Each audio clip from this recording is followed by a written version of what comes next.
आज की तेज रफ्तार दुनिया ने कृषि को भी प्रभावित किया है। पुराने और रिवायती ढंग से खेती हमारे लिए कष्टदायी और समय की बर्बादी लगने लगी है। शहर की ओर पलायन के कारण खेतों में काम करने वाले मजदूरों की कमी एक आम बात बनकर रह गई है। कृषि व्यवस्था की ये एक जमीनी सच्चाई है। इस सच्चाई को चौधरी सरवन कुमार हिमाचल प्रदेश कृषि विश्वविद्यालय ने बखूबी समझा और हिमाचल प्रदेश में कृषि अनुसंधान और उसके साधनों के आधुनिकीकरण की एक कार्य योजना को सफलतापूर्वक क्रियान्वित किया। हिमाचल प्रदेश कृषि विश्वविद्यालय किसानों के लिए विभिन्न क्षेत्रों में कार्य कर रहा है। हमारे किसान कृषि में अधिक रुचि लें तो ये आवश्यक हो जाता है कि हमें हिमाचल प्रदेश जो एक पहाड़ी राज्य है उसके अनुकूल कृषि यंत्र बनाएं। हमें हिमाचल प्रदेश सरकार से राष्ट्रीय कृषि विकास योजना के अधीन हमें एक परियोजना मिली है जिसमें हमने कृषि यंत्र बनाए हैं जो किसानों को दिए जा रहे हैं और मुझे आशा है कि किसान इसका फायदा उठाएंगे। हिमाचल प्रदेश एक पर्वतीय राज्य है।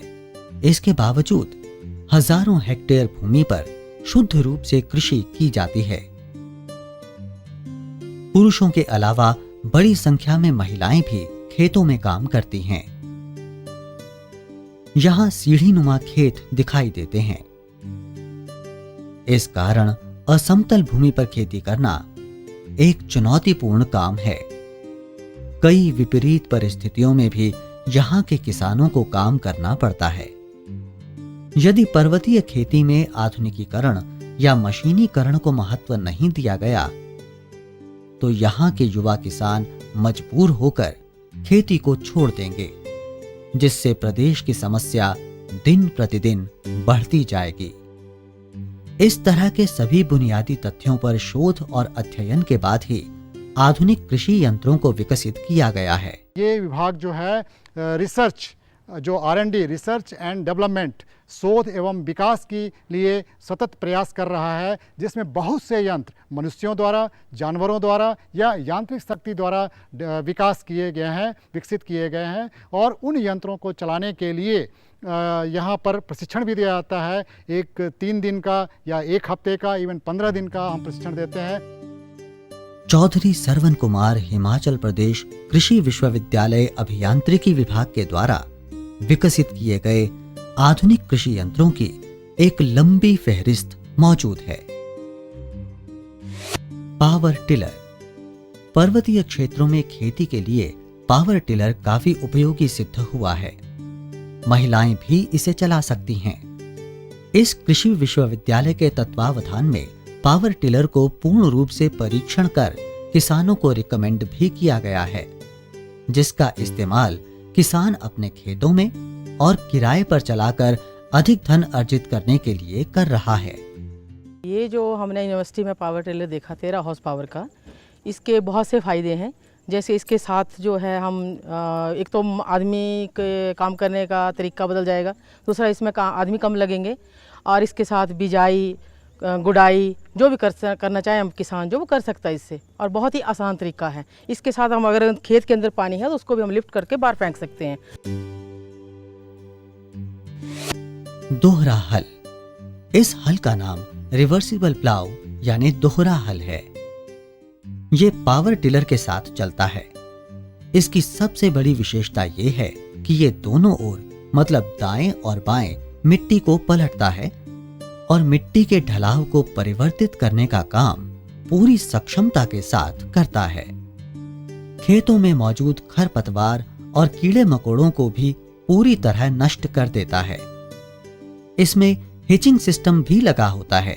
साथ ही लीवर का भी प्रावधान है, जिसके सहारे सेयर को मूवमेंट दी जाती है। बहुफसलीय बुआई यंत्र। इसे बहुफसलीय बुआई यंत्र कहते हैं।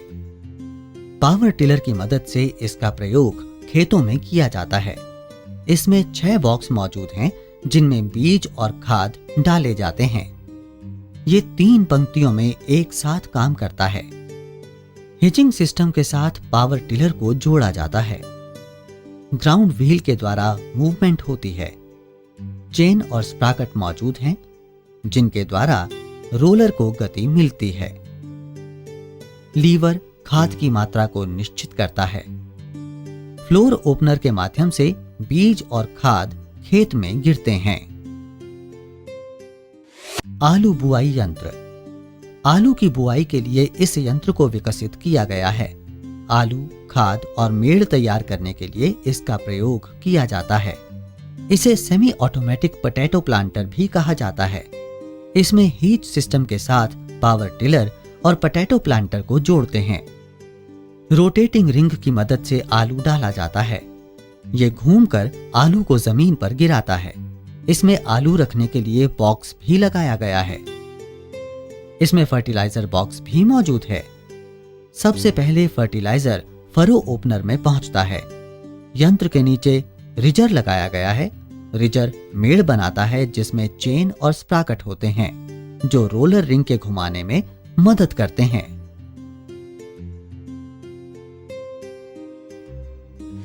फसल कटाई यंत्र। इस यंत्र का नाम फसल कटाई यंत्र है। इसके द्वारा गेहूं और धान इत्यादि की कटाई होती है।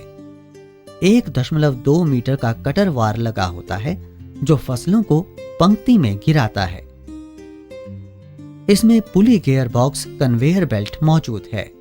इसे 6 इंजन के द्वारा पावर प्राप्त होती है। ये जमीन से 5 सेंटीमीटर ऊपर से कटाई करता है।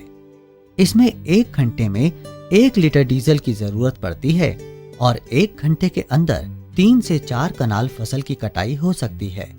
इसे पावर टिलर के साथ भी चला सकते हैं। आलू खुदाई यंत्र। आसानी से आलू की खुदाई के लिए इस यंत्र का प्रयोग किया जा सकता है। खेतों में मौजूद आलू की मेड़ को खोदकर आलू बाहर निकाला जाता है। ये पावर टिलर के साथ चलता है और हिचिंग सिस्टम को पावर टिलर से जोड़ता है। इसमें वी आकार का सेवर मौजूद है, जिसमें रॉड लगे हैं। इसकी मदद से आलू को मिट्टी से अलग किया जाता है। गहाई यंत्र। ये थ्रेशिंग मशीन है। गेहूं काटने के बाद फसल थ्रेशिंग मशीन में डाली जाती है। इसमें ब्लोअर मौजूद है, जो भूसे को अलग कर देता है। इसे पावर टिलर के साथ चला सकते हैं। पावर टिलर में 15 हॉर्स पावर का इंजन होता है। धान थ्रेशिंग यंत्र। इस यंत्र का नाम पैडी थ्रेशिंग है। इसके द्वारा धान की थ्रेशिंग होती है। इसमें थ्रेशिंग ड्रम, बेल्ट और पुली मौजूद है। मोटर बेल्ट पुली को मूवमेंट प्रदान करता है। ब्लोअर के द्वारा खरपतवार को अलग कर सकते हैं। धान की फसल को अलग करने के लिए सीव भी मौजूद है। इस यंत्र के द्वारा 1 घंटे में 1.5 क्विंटल धान की थ्रेशिंग की जा सकती है। हल।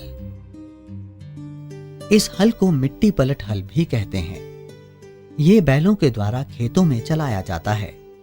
खेतों को तैयार करने में ये बेहद उपयोगी है। ये एक ऐसा हल है जो पूरे हिमाचल प्रदेश में बहुत ही प्रचलित है। इसे इस्तेमाल करने के बाद ही खेतों में बीजों को डाला जाता है। पालम हल। इसी प्रकार पालम हल को भी विकसित किया गया है। यह पारंपरिक हल की ही तरह है।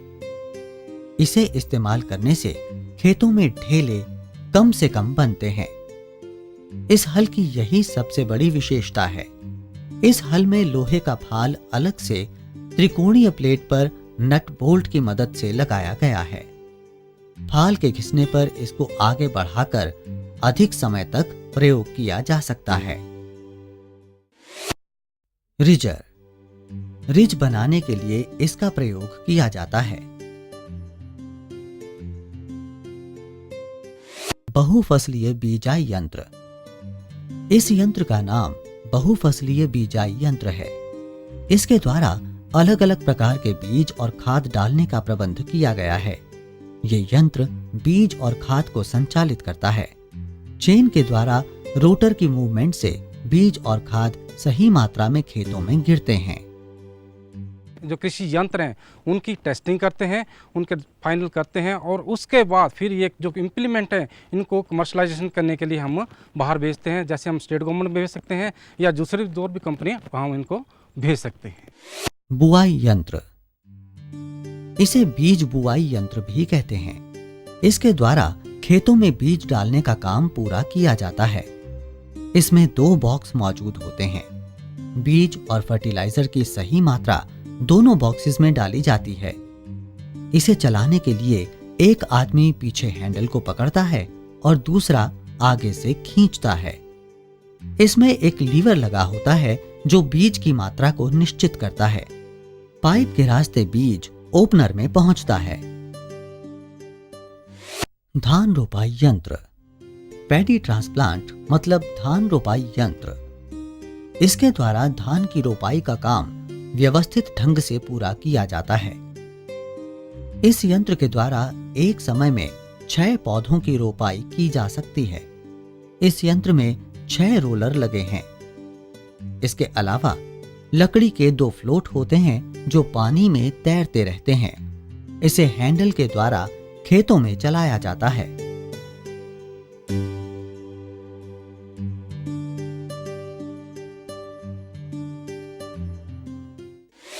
धान बीजाई यंत्र, इस यंत्र का नाम पैडी सीडर मतलब धान बीजाई यंत्र है।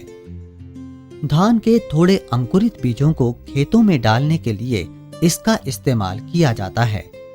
इसमें ड्रम यानी बॉक्स लगे होते हैं। आवश्यकता के अनुसार ड्रम की संख्या को निश्चित किया जा सकता है। प्रायः 2 या 4 ड्रम का प्रयोग कर 4 या 8 लाइनों में एक साथ धान के बीजों को लगाया जा सकता है। ड्रम प्लास्टिक का बना होता है। इसमें होल के द्वारा बीजों को ड्रम में डाला जाता है। ड्रम प्लास्टिक का बना होने के कारण हल्का होता है। इसे हैंडल के द्वारा चलाया जाता है। गेहूं बिजाई यंत्र, इस यंत्र को गेहूं बिजाई यंत्र कहते हैं। इसमें चेन और सपोर्ट रोलर लगे हैं। साथ ही ग्राउंड व्हील भी मौजूद है। ग्राउंड व्हील चेन रोलर को मूवमेंट देता है। इस मूवमेंट के कारण बीज सीड ट्यूब से होते हुए नीचे फ्रो ओपनर में जाता है।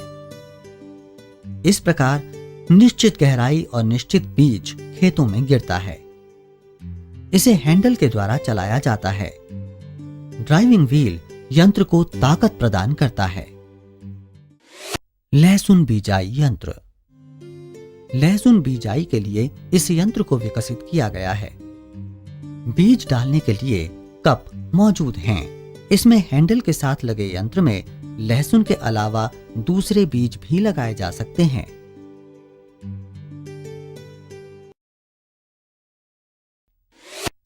हलोडर,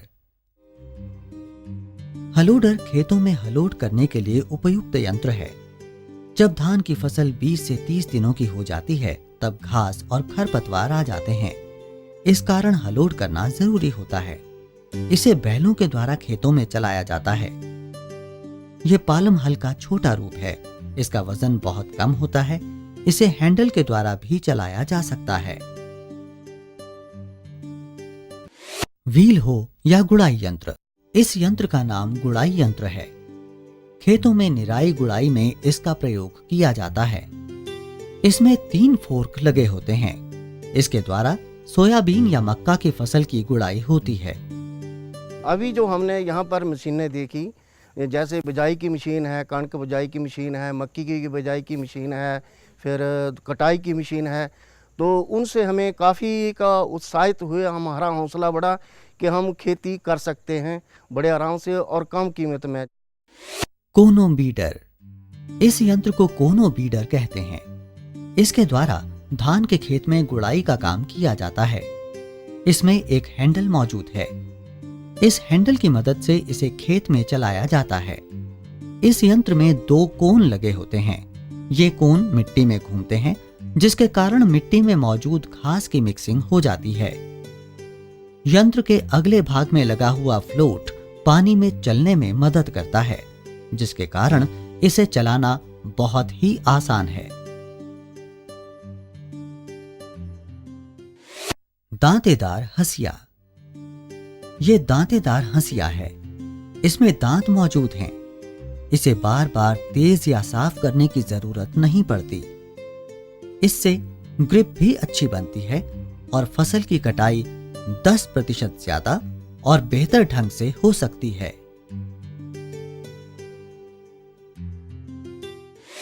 ट्यूबलर मक्का शेलर। मक्का से दानों को निकालने के लिए इस यंत्र को विकसित किया गया है। पारंपरिक ढंग के मुकाबले इसके द्वारा 3 से 4 गुना ज्यादा मक्का के दानों को निकाला जा सकता है। इसमें फिन्स यानी दांत लगे हुए हैं। ये दांत 2 अलग अलग साइज के होते हैं, जिसके कारण मक्का छोटा हो या बड़ा, दोनों हालत में इसका प्रयोग किया जा सकता है। ऑक्टेंगुलर होने के कारण इसमें ग्रिप भी बेहतर बनती है। जो मुख्य बात है कि यहाँ का किसान जो है बहुत कम खेत है उनके पास, और जो उनके पास साधन हैं, साधन का मतलब ये है कि उनके पास जो काम करने के लिए जो साधन है वो बहुत कम है। यहाँ पर 0.6 किलोवाट पर हेक्टेयर जो है पावर की अवेलेबिलिटी है, जिसके कारण से जो है किसान अपने खेतों के काम को पूरा अच्छी तरह से नहीं कर पाता है, और उसके कारण जो है वह जो है अपने खेतों के काम के लिए अगर उसमें पावर टिलर या दूसरे जो आधुनिक यंत्र हैं उसके बारे में अगर उसको जानकारी नहीं होगी तो अच्छा नहीं कर सकता है। इस विभाग के अंतर्गत कृषि यंत्रों के अलावा बायोगैस और सोयाबीन प्रसंस्करण पर भी शोध किया जाता है, जिस पर किसानों को प्रशिक्षण के द्वारा जानकारी दी जाती है। इस कृषि विश्वविद्यालय में बायोगैस डेवलपमेंट और ट्रेनिंग सेंटर को भी स्थापित किया गया है। बायोगैस प्लांट को किस प्रकार स्थापित किया जाए और इसके क्या फायदे हैं, इस संबंध में जानकारी दी जाती है। सोया के अलग अलग प्रोडक्ट्स मतलब सोया पनीर, सोया बिस्किट, सोया न्यूट्रिएंट्स और सोया आटा इत्यादि को यहाँ तैयार किया जाता है। यहाँ के प्रोडक्ट्स को किसानों को सप्लाई करने के साथ साथ बाजारों में भी भेजा जाता है। अभियांत्रिकी विभाग द्वारा किसानों और उद्यमियों को ट्रेनिंग देने का काम भी प्रदान किया जाता है। कृषि में किन किन बातों का ध्यान रखना चाहिए और किस प्रकार उन्नत फसल हासिल की जाए, इस संबंध में विस्तृत जानकारी दी जाती है। खेती में जो सबसे ज़्यादा जो आजकल समस्या आ रही है कि उसमें मेहनत बहुत लगती है, और मेहनत के साथ साथ समय बहुत लगता है, उसको हम कम कर सकते हैं। और ये तभी संभव है जब इस तरह के यंत्रों का उपयोग हम पहाड़ी खेती में अच्छी तरह से, अच्छी प्रकार से करें। इसमें कोई संदेह नहीं कि विकसित कृषि यंत्र के द्वारा हम बेहतर और व्यवस्थित ढंग से उन्नत कृषि उत्पादन प्राप्त कर सकते हैं, लेकिन ये तभी संभव है जब पर्वतीय क्षेत्रों में खेती करने वाले किसानों के साथ साथ नई पीढ़ी और हमारे नवयुवक भी कृषि से जुड़ें और चौधरी सरवन कुमार हिमाचल प्रदेश कृषि विश्वविद्यालय के प्रयासों को आगे बढ़ाएं। इतना ही नहीं, राज्य सरकार यंत्रों के प्रचार एवं प्रदर्शनी पर बढ़ावा दे, यंत्रों के निर्माण के लिए छोटी छोटी फर्म्स को बढ़ावा दे, युवा कृषकों को उन्नत कृषि यंत्रों के ऊपर ऋण देकर एक उद्यमी के तौर पर उनका विकास करे।